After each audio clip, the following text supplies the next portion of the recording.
오늘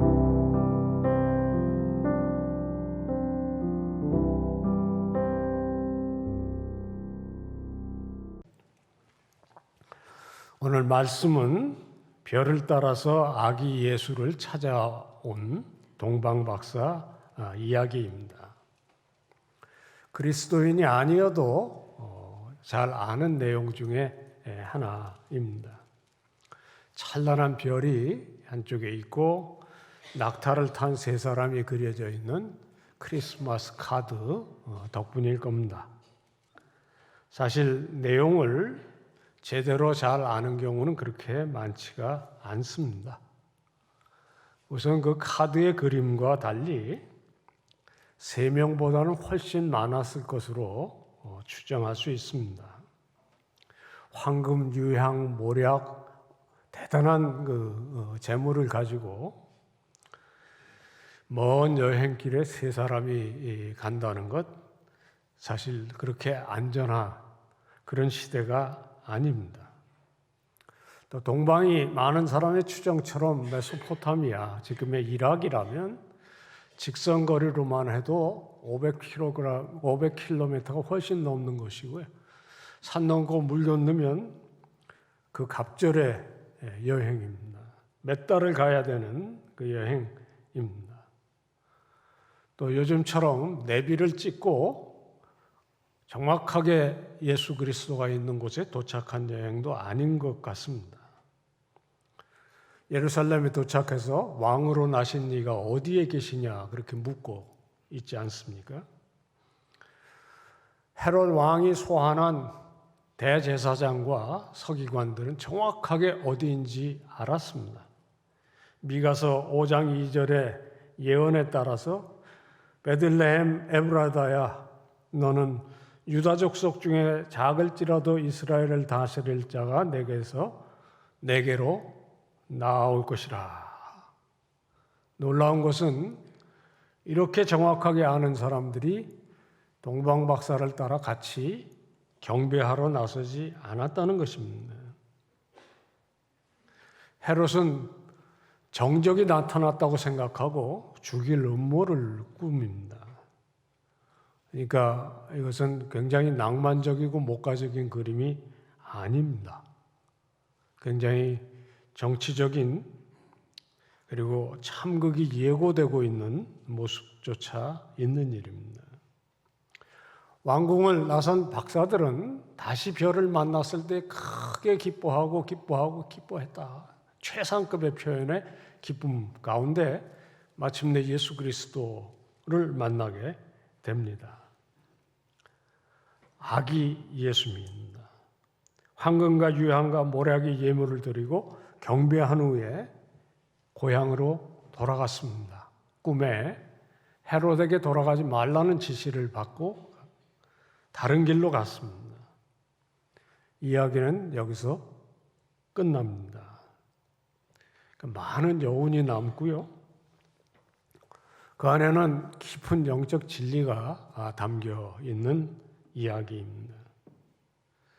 궁금하시죠? 찾아보셔야 될 것 같습니다. 오늘 저는 그 중에 한 부분을 나누고 또 그 가운데 주시는 하나님의 은혜를 모두 나누시기를 원합니다. 동방 박사들 대개 점성술을 하는 사람들이었다고 이해합니다.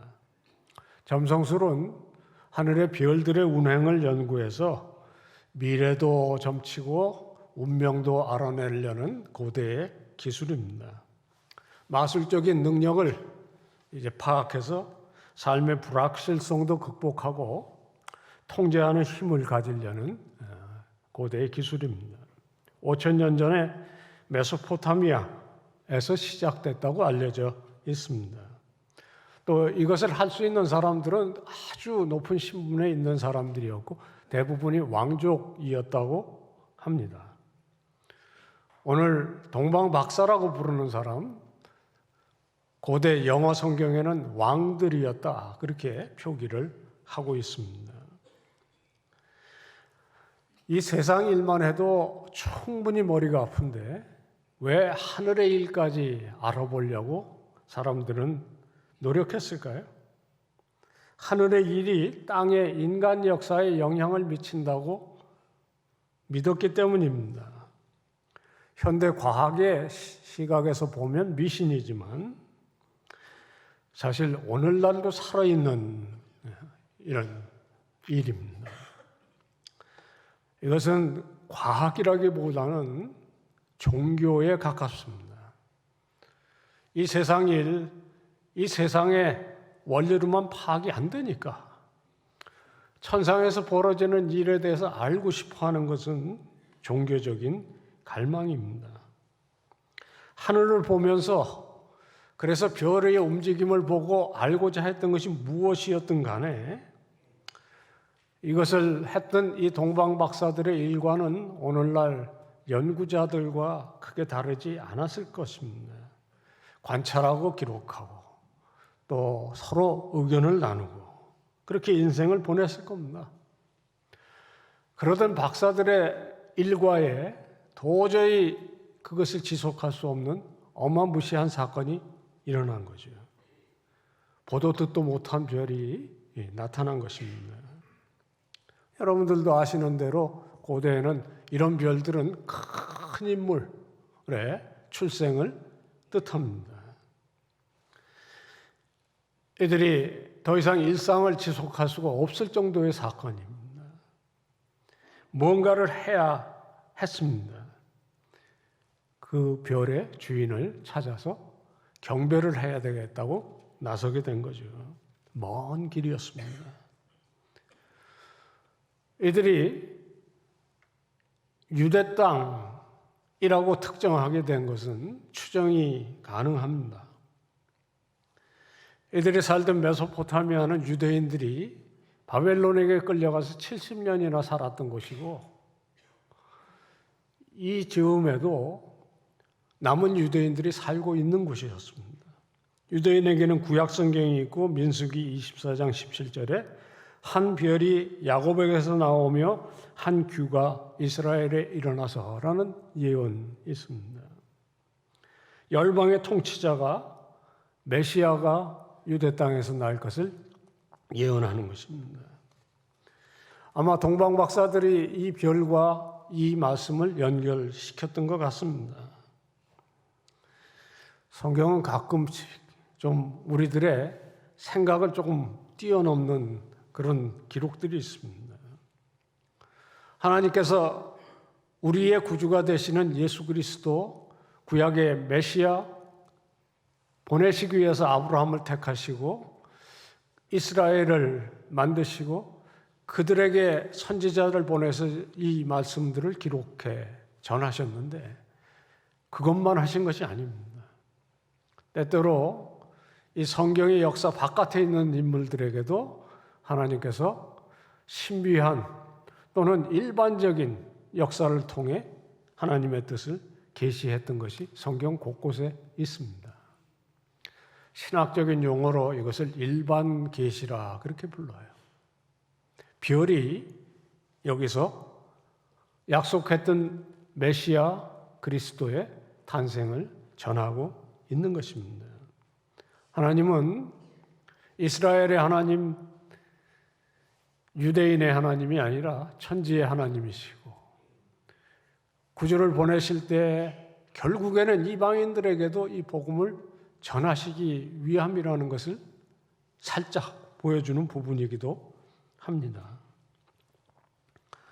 로마의 거대한 이 제국 속에 유대는 변방입니다. 그리고 거기서 세상을 다스릴 왕이 난다고 기대하기 어려운 곳인데 이 동방의 박사들은 그곳에 난 왕을 찾아서 예배를 해야 되겠다고 생각을 할 만큼 큰 그들에게 계시가 임한 것입니다. 성경에는 곳곳에 예수 그리스도를 세상의 빛이라, 광명한 새벽별이라, 또 찬란한 빛을 발하는 분이라는 표현이 있습니다. 오늘 교독한 요한계시록 22장 16절은 나는 다윗의 뿌리요 자손이니 곧 광명한 새벽별이라. 우리가 찬양한 찬양에도 주는 저 산 밑에 백합이고 광명한 새벽별이라 이렇게 찬양하는 이유가 있습니다. 찬송가 32장 만유의 주제 존귀하신 예수로 시작하는 찬양의 3절은 이렇게 노래합니다.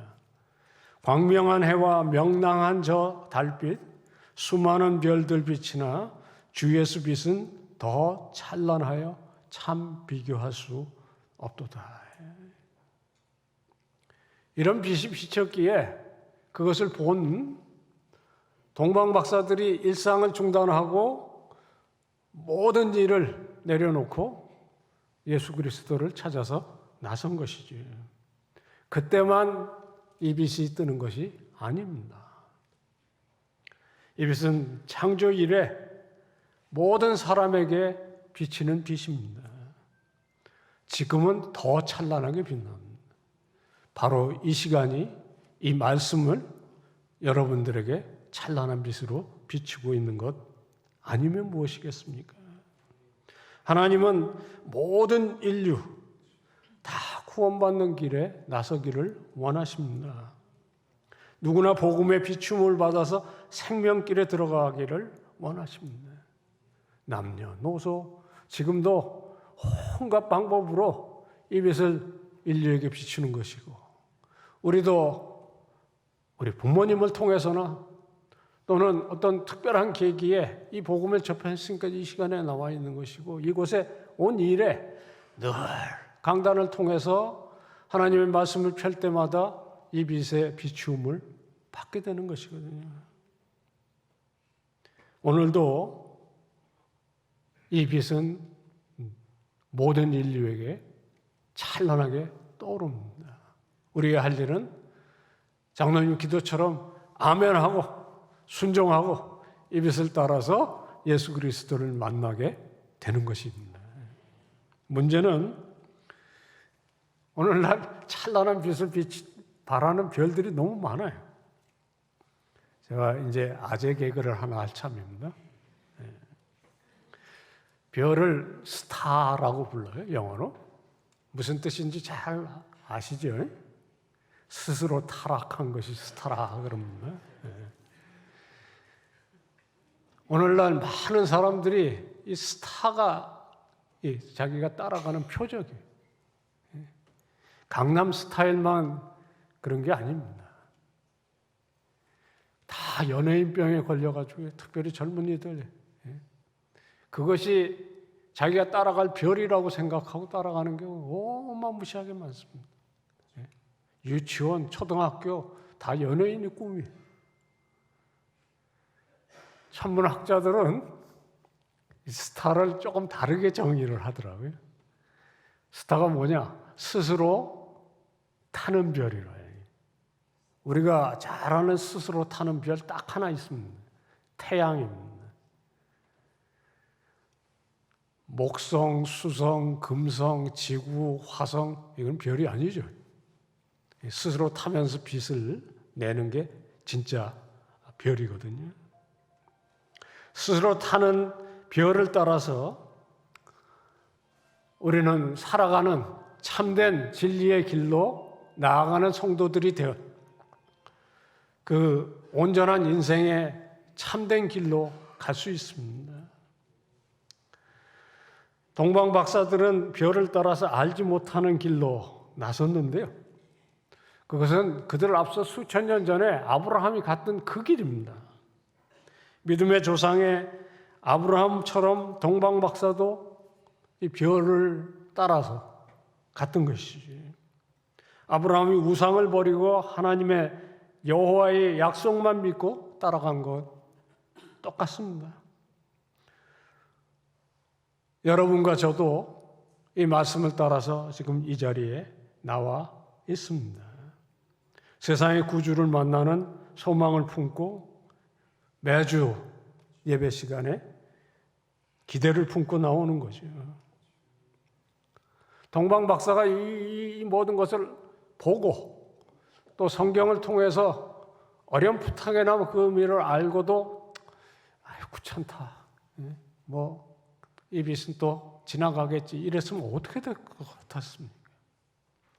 아마도 평생 별만 보다가 인생이 끝났을 겁니다.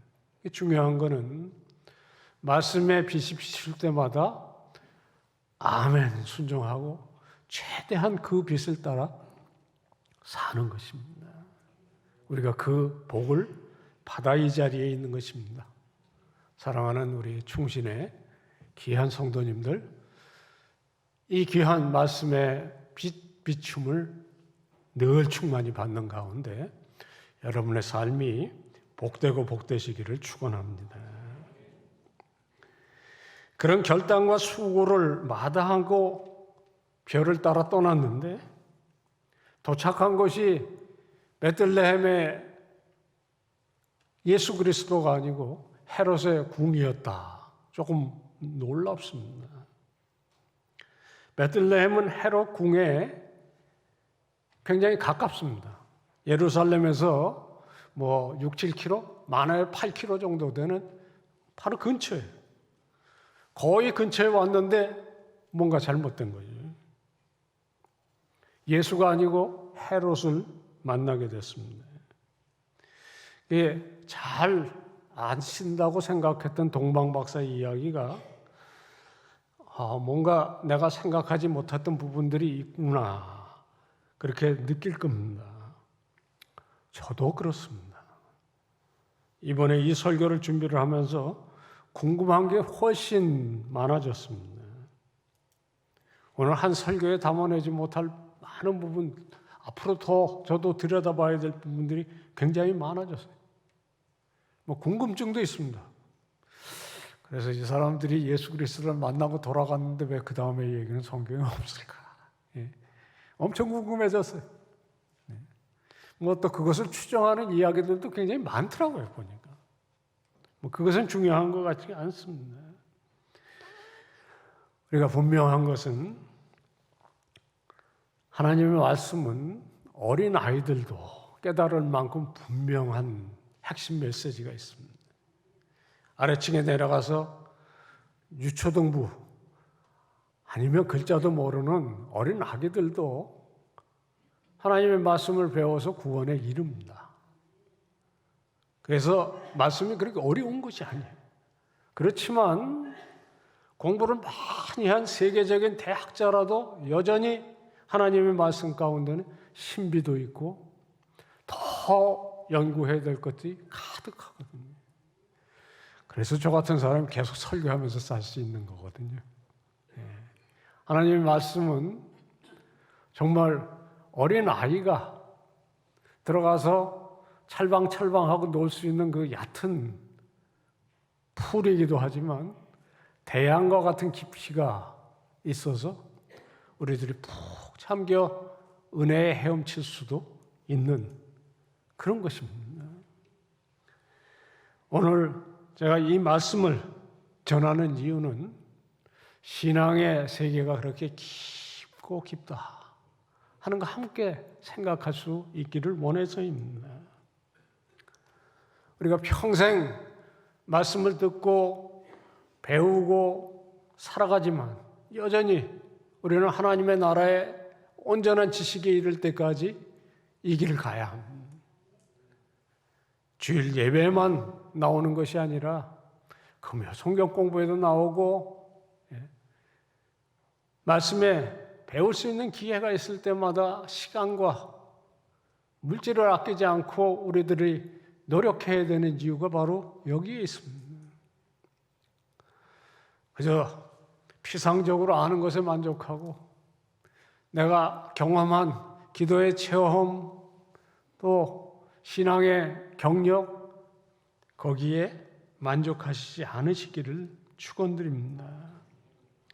신앙의 혼란은 자기의 작은 지식과 경험에 매일 때 대부분 생기는 것이 아니겠습니까? 그리스도인은 태어나는 것이 아닙니다. 만들어집니다. 지난주에 말씀드린 대로 인내의 발효를 통해서 되어집니다. 평생 배우고 평생 제자의 길을 가는 길입니다. 여러분들에게 그런 은혜가 있으셔야 합니다. 무엇보다도 찬란한 별빛이 이끌듯이 우리에게는 그런 성령님이 계시고요. 그 성령님께서 이 시간도 우리들을 감동하시고 깨닫게 하신 그 이끄심이 계속되어야 합니다. 그런 은혜가 가득한 교회 되어야 하겠습니다. 충신교회가 그런 교회인 것을 감사하며 여러분들이 더욱 성실한 성도님들 되어주시기를 축원합니다. 아마 지금쯤은 오늘 이게 성탄절 설교가 아니었구나. 예. 갑자기 뜬금없이 왜 동방박사 이야기는 지금 10월 달에 하는가. 예. 저도 사실은 금요일 저녁까지 망설였어요. 근데 왜 하냐면 지금 안 하면 제가 할 기회가 없으니까 하는 거예요. 우리 강 목사님께서 어련히 잘 하시고 저보다 훨씬 잘 하실 것을 알지만 여기에는 뭐 제가 할 수 있는, 저만이 할 수 있는, 왜냐하면 지금 제가 겪었던 한 사건을 얘기를 드릴 참이거든요. 제가 오래전에 한 교회를 담임한 적이 있습니다. 미국인데요. 애나버라고요. 디트로이트 근처에 있는 미시간 대학이 있는 타운입니다. 저희 교인들 한 150명 성인들은 있는데 전부 다 학생들입니다. 뭐 교수님들도 떨어 있고요. 이 학생들이니까 졸업하면 다 떠나고요. 9월 달이면 새 학생들이 와요. 한 학기에 정말 반가운 학생이 왔어요. 이 예수 처음 믿는 사람이 많은 교회예요. 일꾼이 부족한데 이분은 국내에서 뭐 최고의 대학 법대를 나오고 최고의 인류 기업의 법무팀에 있다가 거기서 MBA를 경영학을 공부하도록 보낸 사람입니다. 대부분 처음 교회 오면 쭈삣쭈삣하고 적응 기간이 걸리는데 이분은 첫날 예배 끝난 다음에 남아서 청소를 도우시겠더라고요. 그리고 뭐 얼마나 열심히인지 불과 몇 개월 후에 저희 성경 공부의 리더가 자원하셨고 뭐 충분히 하실 수 있어서 그렇게 했습니다. 문제는 몇 달 후에 생겼어요. 저희는 처음 예수 믿는 사람들이 많은데 처음 예수 믿는 사람 가운데 미국의 최고 명문 중에 하나는 스탠포드에서 경영학을 공부해서 미시간 대학의 교수로 왔던 젊은 부부가 있어요. 이분이 예수를 믿기로 하고 세례를 받고 성경 공부를 하시는데 이 팀에 가서 들려오는 얘기가 하루는 성경 공부 다 끝나고 앉아서 기도를 하는데 입을 크게 열라. 시편 말씀입니다. 내가 채우지라. 그래서 1시간을 입을 열고 이게 광야 생활에 만나를 채우시겠다는 약속인데 이게 방언을 채움을 받기 위해서 제가 이 얘기를 들으면 막 가슴이 덜컹했습니다. 저는 방언도 믿고요. 신유의 체험도 믿고 다 믿어요. 그런데 그것은 하나님께서 신앙생활을 하는 가운데 특별하게 주시면 주시는 한 은사지 모든 사람이 다 이렇게 훈련을 통해서 체험해야 되는 것일까? 아직도 저는 의심이 있습니다. 이거 안 되겠다 생각해서 집사님하고 얘기를 해야 되겠다 싶어서 제가 신방을 자청했어요. 학생들이니까요. 방학 때는 밤에 늦게까지 공부하고 되게 이제 아침에 신방을 합니다. 10시에 갔어요. 이날 신방이 새벽 2시에 끝났습니다. 점심 먹고 저녁 먹고 정말 온갖 얘기 다 했어요. 그분이 신앙생활하는 내용이 아마 거의 다 들은 것 같고 저도 제가 살아온 신앙 얘기 주거니 받거니 참 유익한 시간이었습니다. 이번 얘기를 다 전할 수가 없지만 해야 되는 것도 아니지만 꼭 해야 될 것 같아요. 왜냐하면 이번 얘기가 뭐냐면 별을 따라서 시작했는데 베들레헴이 아니고 헤롯 궁에 도착한 얘기같이 느껴지거든요. 이번 예수를 안 믿는 불교 가정에서 자랐는데 사법고시를 열심히 준비하고 가난한 가정에서 아마 열심히 공부하다 보니까 폐결핵이 걸려서 거의 죽게 된 상황이 일어났다고 그래요. 당시에 대개 그렇게 되면 절에 가서 요양을 하러 갔는데 가서 아무리 노력을 해도 점점 더 나빠지는 거예요. 근데 대개 산에 절에 가면 그 옆에 또 다른 거 있어요. 기도원입니다. 어떤 사람에게 그러니까 이 집이 아니고 저 집이라 그래서 거기 가서 시키는 대로 자기도 알지 못하는 하나님 있으면 나 좀 살려내 이런 거부터 시작해서 막 치열하게 기도를 했대요. 근데 어느 날부터 각혈이 멈추는 것 같아서 내려와 진단을 받아보니까 정말 놀랍게 나았더라는 거예요. 이게 이제 저 말을 믿어주셔야 돼요.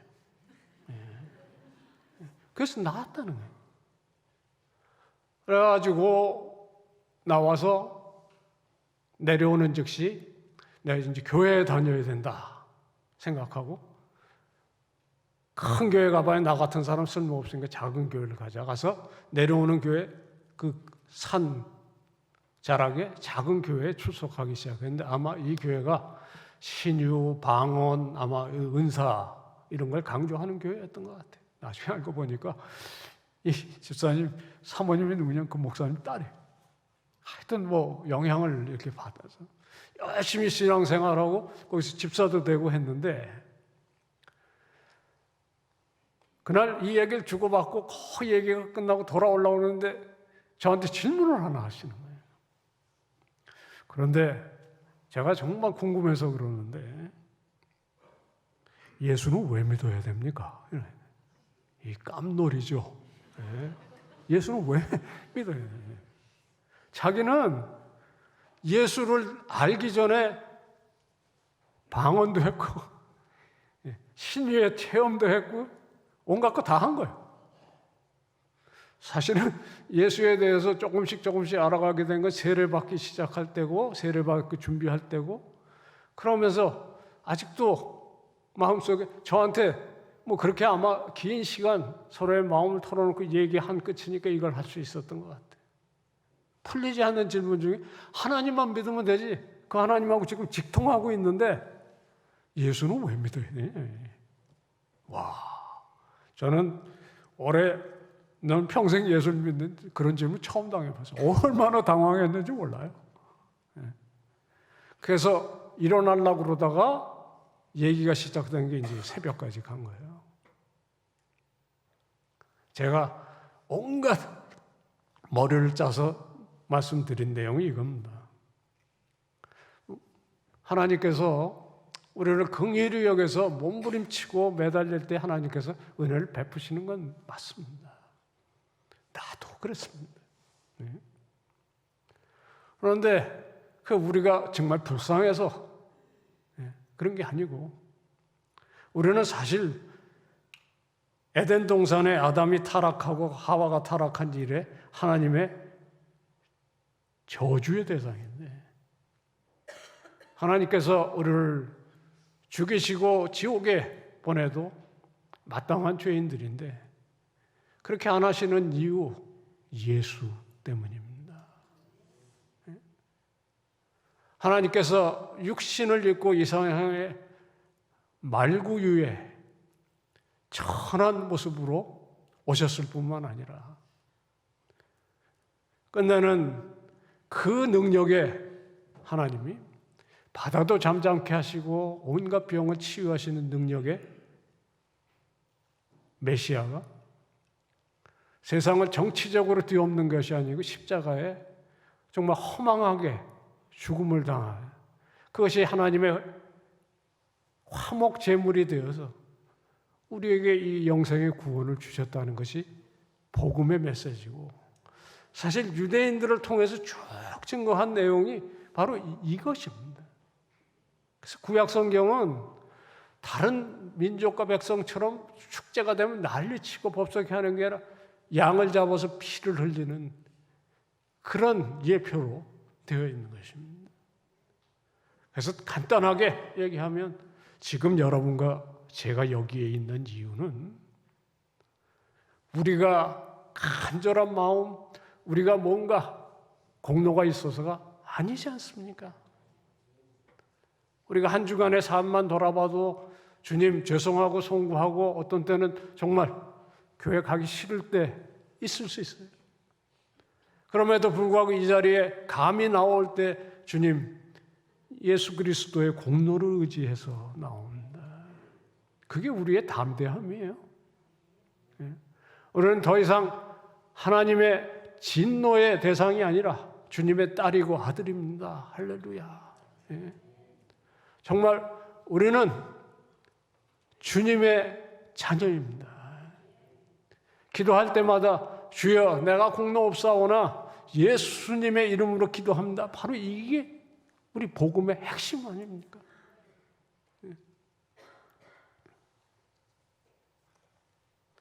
저는 그날 갑자기 머리에서 짜낸 것이라고 생각하지 않습니다. 우리가 믿는 복음이 세상에 빌고 비나이다 그런 신앙이 아닌 핵심이 바로 여기에 있는 것입니다. 왜 이게 중요합니까? 우리가 잘못 길을 들었으면 잘못된 별을 따라가기 딱 십상이기 때문이 아니겠습니까?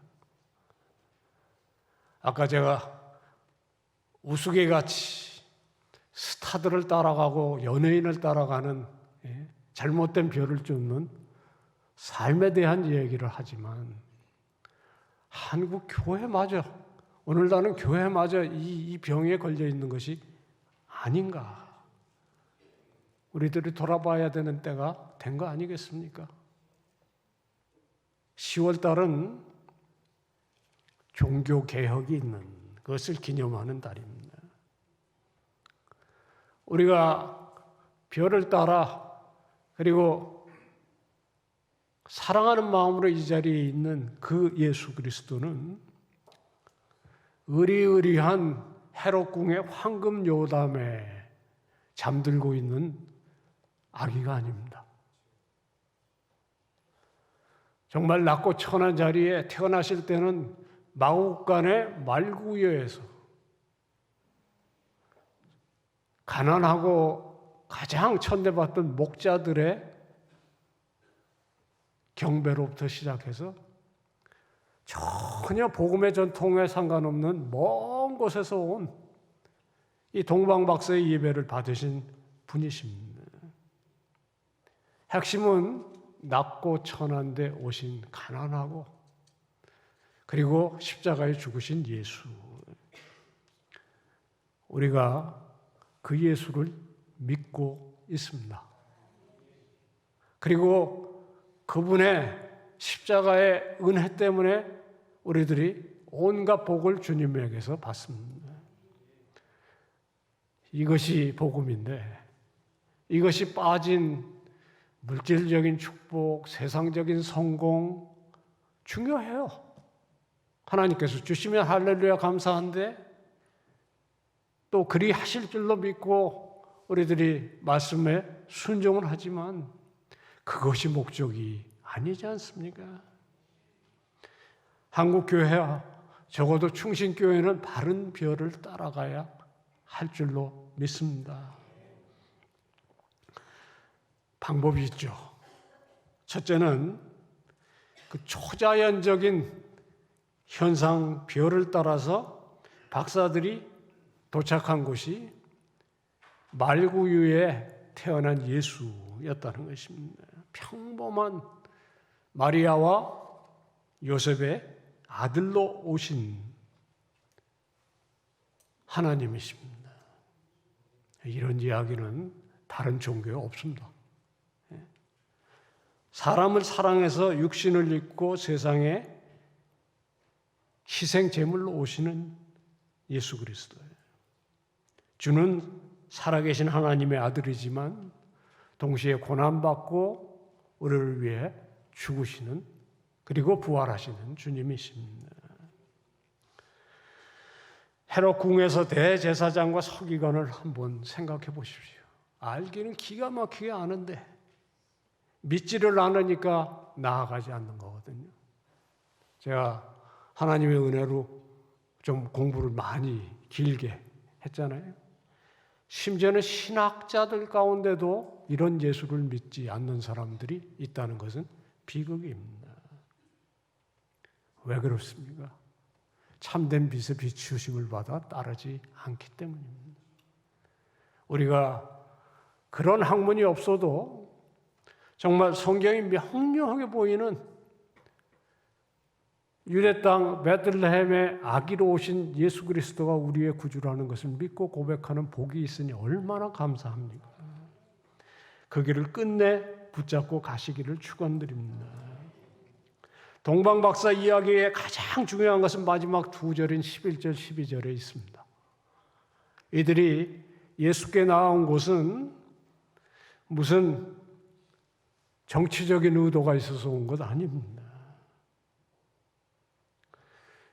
유대 땅 베들레헴에 난 변방에 태어난 이 아기가 세상의 구주라는 생각까지 없었을 수 있어요. 그러나 특별한 왕이고 그들이 드린 황금, 유향, 모략, 신학적으로는 심지어 그 모략은 원래 죽은 사람 몸에 바르는 약이잖아요.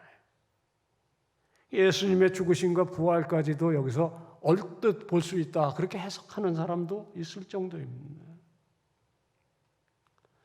중요한 것은 이 예수께 나온 것은 다른 목적 아닙니다. 딱 하나죠.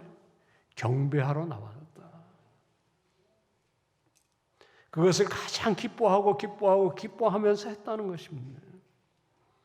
우리는 왜 이 자리에 있는 것입니까?